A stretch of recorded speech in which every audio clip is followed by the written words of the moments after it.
ये कहानी तेलंगाना की एक ऐसी घटना है जिसने लोगों के होश उड़ा दी। 27 नवंबर 2017 की दोपहर थी। हैदराबाद के मशहूर डीआरडीओ अपोलो हॉस्पिटल में एक महिला अपने साथ एक बुरी तरह झुलसे हुए आदमी को लेकर पहुंचती है। आदमी का चेहरा और कंधों का हिस्सा तेजाब जैसी किसी चीज से जला हुआ था। चेहरा इतना खराब था कि पहचानना नामुमकिन लग रहा था। महिला ने तुरंत उसे इमरजेंसी वार्ड में भर्ती करवाया। महिला ने अपना नाम स्वाति रेड्डी बताया और उस आदमी का नाम सुधाकर रेड्डी लिखा। उसने डॉक्टरों और परिवार को बताया कि वो और उसका पति घर से बाहर गए थे। तभी कुछ बदमाशों ने उन पर हमला कर दिया और उसके पति पर तेजाब फेंक दिया। ये सुनकर परिवार टूट सा गया। सब यही सोचने लगे कि आखिर सुधाकर की किसी से दुश्मनी क्यों होगी। डॉक्टरों ने इलाज शुरू किया और कुछ देर बाद अच्छी खबर दी कि मरीज खतरे से बाहर है। सुधाकर से मिलने की इजाजत भी मिल गई। सुधाकर का पूरा चेहरा पट्टियों से ढका रहता था। वो ठीक से बोल नहीं पाता था और शुरुआत में उसे सिर्फ लिक्विड फूड ही दिया जाता था। धीरे धीरे उसकी हालत सुधरने लगी। कुछ दिनों बाद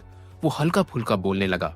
डॉक्टरों ने बताया कि चेहरा पहले जैसा करने के लिए आगे प्लास्टिक सर्जरी करनी पड़ेगी। सुधाकर की माँ रोज उसके लिए घर का बना खाना लेकर आती थी। एक दिन वो बड़े प्यार से सुधाकर की पसंदीदा चीज मटन सूप बनाकर लाई। उसने खुशी खुशी सुधाकर को सूप दिया, लेकिन सुधाकर ने पीने से साफ मना कर दिया। माँ को बहुत बुरा लगा, लेकिन सुधाकर ने एक घूंट भी नहीं लिया। छोटा भाई वहीं खड़ा सब देख रहा था। उसे ये बात बहुत अजीब लगी, क्योंकि सुधाकर को मटन सूप बेहद पसंद था। वो पेट भरा होने पर भी इसे मना नहीं करता था, लेकिन आज उसका रिएक्शन ऐसा था जैसे उसने कभी मटन सूप देखा ही ना हो। धीरे धीरे सुधाकर चलने फिरने लगा। एक दिन छोटा भाई ने उसे चलते देखा तो और ज्यादा हैरान हो गया। चलने का तरीका, बोलने की आवाज, बात करने का अंदाज, सब कुछ बदला हुआ था। पहले सुधाकर उसके साथ हंसी मजाक करता था, लेकिन अब वो चुप चुप, गंभीर और अजनबी सा लगने लगा। छोटे भाई को अब साफ महसूस होने लगा था कि सामने खड़ा इंसान सिर्फ चेहरा ही नहीं बल्कि पूरी तरह से बदला हुआ लग रहा है, जैसे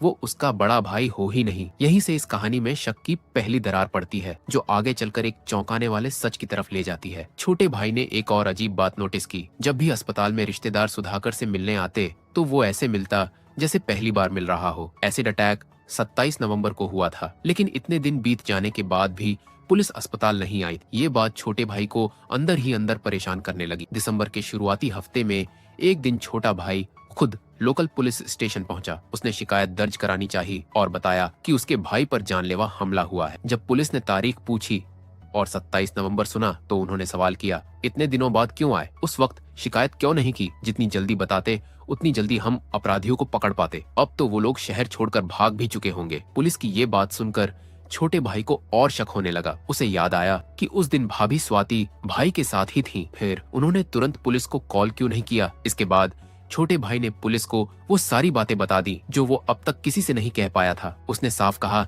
कि अस्पताल में जो आदमी है वो उसके भाई जैसा बिल्कुल नहीं लग रहा। चलने का तरीका, बोलने का ढंग, व्यवहार, सब कुछ बदला हुआ है। ये सुनकर पुलिस भी हैरान रह गई। इंस्पेक्टर को केस काफी रहस्यमय लगा। रोज रोज की ड्यूटी से थके इंस्पेक्टर को लगा कि इस केस को सुलझाने में मजा आएगा। उन्होंने कहा, मैं खुद इस केस की जांच करूंगा, लेकिन जांच बहुत चुपचाप करनी थी ताकि किसी को शक न हो। इन्वेस्टिगेशन का सबसे बड़ा सवाल ये था कि अस्पताल में जो आदमी खुद को सुधाकर रेड्डी बता रहा है वो सच में वही है या नहीं। हैरानी की बात ये थी कि उसकी पत्नी स्वाति उसे ही अपना पति मान रही थी। उसे कोई शक नहीं था, बल्कि वो पहले से भी ज्यादा उसकी देखभाल कर रही थी। डीएनए टेस्ट आसान नहीं था, उसके लिए लीगल प्रोसेस चाहिए था। तब पुलिस को एक आइडिया आया फिंगरप्रिंट्स मैचिंग का। छोटे भाई की मदद से अस्पताल में एडमिट आदमी के फिंगरप्रिंट किसी तरह ले लिए गए। फिर असली सुधाकर के आधार कार्ड से फिंगरप्रिंट निकाले गए। जब दोनों फिंगरप्रिंट्स मिलाए गए तो वो बिल्कुल भी मैच नहीं हुए। साफ हो गया कि अस्पताल में मौजूद आदमी कोई और है। अब पुलिस को यकीन हो गया कि कुछ बहुत बड़ा खेल हुआ है। इसके बाद पुलिस ने बिना शक पैदा किए स्वाति को पूछताछ के लिए बुलाया। उसने वही कहानी दोहराई जो पहले बताई थी, लेकिन पुलिस के सवाल अब और गहरे होते जा रहे थे। दूसरी तरफ पुलिस असली सुधाकर की मां से भी अलग से बात करने लगी। मां के बयान के मुताबिक उन्होंने 26 नवंबर को अपने बेटे सुधाकर को कॉल किया था। उस वक्त सुधाकर घर से बाहर था। थोड़ी बातचीत हुई और सुधाकर ने कहा कि वो बस घर पहुंचने ही वाला है, थोड़ी देर में वापस कॉल करेगा। लेकिन इसके बाद उसका कोई कॉल नहीं आया। इधर स्वाति ने पुलिस को एक अलग कहानी बताई। उसके मुताबिक वो और सुधाकर घर से बाहर निकले थे और रास्ते में एक सुनसान जगह पर बदमाशों ने हमला किया। माँ और स्वाति के बयानों में साफ फर्क था। यहीं से पुलिस का शक और गहरा हो गया। धीरे धीरे पुलिस ने स्वाति से सख्ती से पूछताछ शुरू कर दी। रोज रोज बुलाकर सवाल पूछे जा रहे थे। स्वाति ऐसी पूछताछ की आदी नहीं थी। दबाव बढ़ता गया और आखिरकार वो टूट गई। उसने कबूल कर लिया कि उसका पति सुधाकर अब इस दुनिया में नहीं है, उसकी मौत हो चुकी है। इसके बाद स्वाति ने पूरी कहानी पुलिस को बता दी, जिसे सुनकर पुलिस भी हैरान रह गई। स्वाति एक नर्स थी और अच्छे हॉस्पिटल में काम करती थी। सुधाकर रेड्डी एक कंपनी में मैनेजर था। दोनों की 2014 में शादी हुई थी। शादी के बाद 2 बच्चे भी हुए। शुरुआत में सब कुछ ठीक था, काम भी अच्छा चल रहा था, रिश्ता भी ठीक था। लेकिन बच्चों के जन्म के बाद स्वाति की सेहत खराब रहने लगी। कमर और घुटनों में दर्द रहता था। ठीक से चलना बैठना मुश्किल हो गया। सुधाकर उसे डॉक्टर के पास ले गया। डॉक्टर ने फिजियोथेरेपी की सलाह दी। फिजियोथेरेपिस्ट का नाम था राजेश रेड्डी। शुरुआत में सुधाकर खुद स्वाति को इलाज के लिए ले जाता था, लेकिन बाद में स्वाति अकेले जाने लगी। धीरे धीरे स्वाति और राजेश के बीच नजदीकियां बढ़ने लगी। कभी कभी राजेश उसे घर तक छोड़ने भी आने लगा। जब सुधाकर घर पर नहीं होता, तब स्वाति राजेश को घर बुलाने लगी। इलाज कब प्यार में बदल गया, किसी को पता ही नहीं चला। दोनों एक दूसरे से शादी करना चाहते थे, लेकिन परेशानी ये थी कि स्वाति शादीशुदा थी, 2 बच्चे थे। तलाक लेना आसान नहीं था। उसे प्रॉपर्टी नहीं मिलता और समाज क्या सोचेगा, घर वाले क्या कहेंगे, बच्चों का क्या होगा, ये सब सोचकर वो डर जाती थी। इसी बीच एक दिन स्वाति टीवी पर फिल्म